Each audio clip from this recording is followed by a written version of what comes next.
Hello everyone, welcome back to KMP studies. क्या आप भी upcoming state and central government examination की तैयारी कर रहे हैं? एडीआरई ग्रेड 3 ग्रेड 4 का नया सिलेबस दिया गया है। तो ये नया सिलेबस में क्या पूछेगा? यहाँ पर बोला गया है कि social studies 30 question and general knowledge 35 question. तो क्या पूछेगा सोशल स्टडीज और जनरल नॉलेज में, या फिर करंट अफेयर्स को कैसे या फिर कहाँ से कवर करे? ये सारी क्वेश्चन आपको भी बहुत सता रही होगी, लेकिन आपको चिंतित होने की या डरने की कोई जरूरत नहीं है, क्योंकि हम लेके आ रहे हैं आपके लिए बिल्कुल फ्री में mock test series for social studies and GK, which will be very helpful for all the upcoming examinations. जहां पर हम पिछले 2 साल का करंट अफेयर्स के साथ 1000 से भी ज्यादा एमसीक्यूज को सोल्व करने वाले हैं, आंसर और एक्सप्लेनेशन के साथ। इस टेस्ट सीरीज में आपको हर क्वेश्चन के साथ 5 सेकंड का समय दिया जाएगा, जहां पर आपको सही जवाब कमेंट करके बताना है। वीडियो को देखने के बाद यह जरूर चेक कीजिए कि आप कितना परसेंट क्वेश्चन सही कर पाए। वीडियो को शुरू करने से पहले आप इस चैनल को सब्सक्राइब जरूर कीजिए और बेल आइकन को दबा दीजिए, ताकि नया वीडियो का नोटिफिकेशन आपको मिल जाए। तो चलिए वीडियो को शुरू करते हैं। और आज का पहला क्वेश्चन है, which amendment act froze the allocation of seats in the Lok Sabha to the states until the year 2000? 84th, 87th, 42nd और 95th? The correct answer will be 42nd Amendment Act 1976। Article 82 of the Indian constitution कहता है कि जब भी देश में कभी census होता है तो टेरिटोरियल कंस्टिट्यूएंसी को, यानी कि जो एक मेंबर ऑफ पार्लियामेंट एमपी का जो टेरिटोरियल कंस्टिट्यूएंसी होता है, एरिया होता है, उसको बदलना होता है, चेंज करना होता है, डिलीमिट करना होता है। तो ये डिलीमिट करने के लिए पार्लियामेंट को बोला गया है, लेकिन पार्लियामेंट क्या करता है, कमीशन बनाता है जिसको कहा जाता है डिलिमिटेशन कमीशन। और हर सेंसस के बाद ये कमीशन अपना काम कर रहा था, लेकिन 42nd अमेंडमेंट एक्ट ने ये जो प्रोसेस है डिलिमिटेशन का, कि टेरिटोरियल कंस्टिट्यूएंसी को बदलना है, चेंज करना है, इसको फ्रीज कर दिया। कब तक के लिए? ईयर 2000 तक के लिए। तो यही सवाल यहाँ पर पूछा गया है। Next question, in which case Supreme Court ruled that the advice tendered by the Chief Justice of India is binding on President in matter of appointment of judges? First जज केस, सेकंड जज, third जज और fourth जज? कौन से case में supreme court ने कहा था कि चीफ जस्टिस जो एडवाइस देते हैं प्रेसिडेंट को regarding the matter of appointment of other जजेस ऑफ सुप्रीम कोर्ट, वो बाइंडिंग होगा? The correct answer will be second जज केस। फर्स्ट जज केस जो है, वहां पर सुप्रीम कोर्ट ने कहा था कि जो चीफ जस्टिस एडवाइस देते हैं प्रेसिडेंट को, वो बाइंडिंग नहीं होगा, क्योंकि उस समय चीफ जस्टिस अकेले देते थे, तो एक व्यक्ति का जो रिकमेंडेशन है वो बाइंडिंग नहीं होता था। लेकिन सेकंड जज केस 1993 में सुप्रीम कोर्ट ने फिर खुद कहा कि चीफ जस्टिस के साथ टू अदर सीनियर मोस्ट जज मिलकर रिकमेंडेशन देंगे प्रेसिडेंट को, and that recommendation will be binding on the president. यही सवाल में पूछा गया है कि कौन सा केस में कहा गया है। Then answer will be second जज case. Next question. Which of the following statement about the judicial review in India are correct? Article 13 declares that all laws inconsistent with the fundamental rights shall be null and void. Article 32 guarantees the right to move to High Court for the enforcement of fundamental right. Article 226 empowers the High Court to issue directions, orders or writs for the enforcement of fundamental rights and for any other purpose. तो यहाँ पर 3 statement दिए गए हैं about the judicial review, और इन तीनों में से कौन से करेक्ट है? Only 1 and 2, only 1 and 3, only 2 and 3, या फिर ऑल ऑफ द अबव? इसका सही जवाब होगा 1 एंड 3 ओनली। इसमें गलत कौन सा है देखिए आप लोग, इसमें गलत है article 32 guarantees right to move supreme court, not high court. Article 32 का इस्तेमाल करके हम लोग सुप्रीम कोर्ट जा सकते हैं for the enforcement of fundamental right. हमें पता है कि 6 फंडामेंटल राइट है फिलहाल भारत के संविधान में, पार्ट 3 में, और सारे के सारे फंडामेंटल राइट सारे सिटीजन को मिल जाना चाहिए। अगर कोई भी फंडामेंटल राइट किसी भी सिटीजन को नहीं मिलता है, तो वो आर्टिकल 32 का मदद करके डायरेक्टली सुप्रीम कोर्ट जा सकता है। यहाँ पर स्टेटमेंट में बोला गया है हाई कोर्ट, इसलिए ये स्टेटमेंट गलत हो जाता है। तो आर्टिकल 13 बोलता है कि कोई भी लॉ जो फंडामेंटल राइट के साथ इनकंसिस्टेंट होंगे वो नल एंड वॉइड हो जाएगा। जो कि कोई भी लॉ अगर फंडामेंटल राइट को वायलेट करेंगे तो वो लॉ क्या हो जाएगा? नल एंड वॉइड हो जाएगा। आर्टिकल 13 जुडिशियल रिव्यू यही है।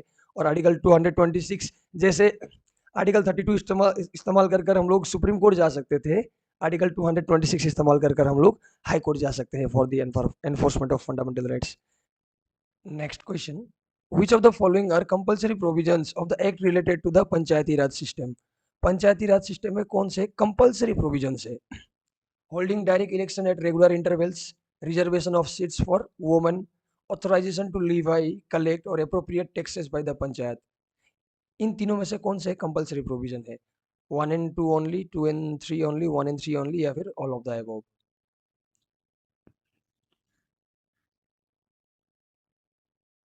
इसका सही जवाब होगा 1 and 2 only. Authorization to levy tax और अप्रोप्रिएट टैक्स ये पंचायत का ड्यूटी है या प्रोविजन है, लेकिन not a compulsory provision. It is an voluntary provision कि वो चाहे तो लगा भी सकता है, नहीं तो नहीं। ये कंपलसरी नहीं है। लेकिन बाकी holding election at regular intervals and reservation of seats for women, these are the compulsory provision. So इसका सही जवाब होगा 1 and 2 only. Next question, how can the chief election commissioner be remove from the office? Chief election commissioner को office से कैसे हटाया जा सकता है? By the president at any time, by resolution passed by the both the houses of parliament with special majority, और by the prime minister recommendation, और by the supreme court's order. क्या होगा इसका सही जवाब? आपको पता होगा कि इस बार ये इलेक्शन कमीशन जो है वो काफ़ी चर्चे में था, तो इलेक्शन कमीशन का न्यूज़ काफ़ी बार आ रहा था, आर्टिकल्स आ रहे थे इस पर। तो ये शायद इस बार के लिए इम्पोर्टेंट होने वाला है ये इलेक्शन कमीशन। बताइए इसका जवाब क्या होगा? इसका सही जवाब होगा by a resolution passed by the parliament with special majority.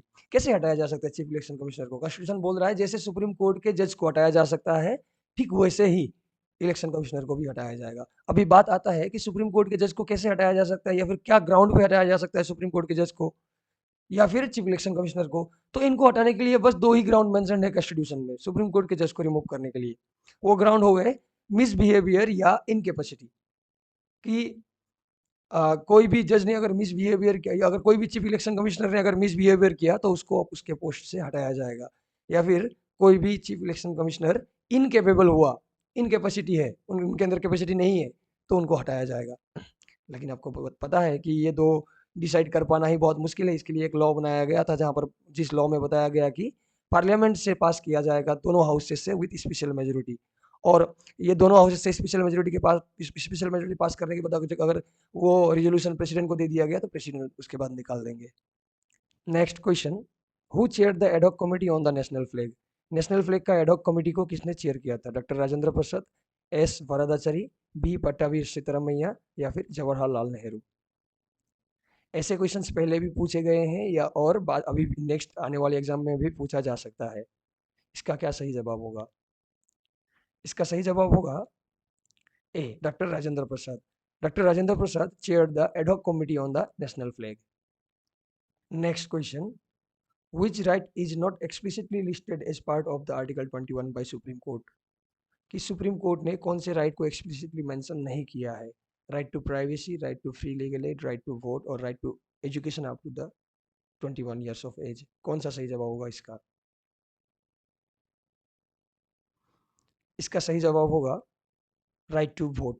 Right to vote is not explicitly listed as part of the article 21। बाकी सारे right, right to privacy, right to free legal aid, और right to education up to the age of 14 years article 21 A में mentioned है। तो बाकी सारे mention है, लेकिन राइट टू वोट मेंशन नहीं है। Next question, which writ is a command issued by the court to a public official to perform his official duties? इनमें से कौन सा रिट सुप्रीम कोर्ट बोलता है पब्लिक ऑफिशियल को कि अपना ऑफिस का ड्यूटी तुम परफॉर्म करो?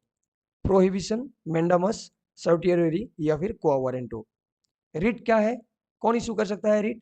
सुप्रीम कोर्ट या फिर हाई कोर्ट? किसके ऊपर, कैसे, क्यों?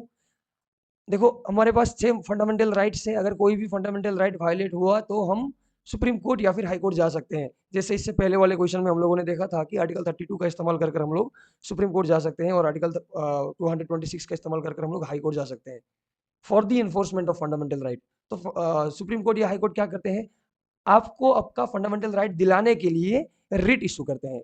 अलग अलग तरीके का रिट्स है, जैसे हिबियस कॉर्पस, मेंडामस, क्वा वारंटो, सर्टियरी, प्रोहिबिशन।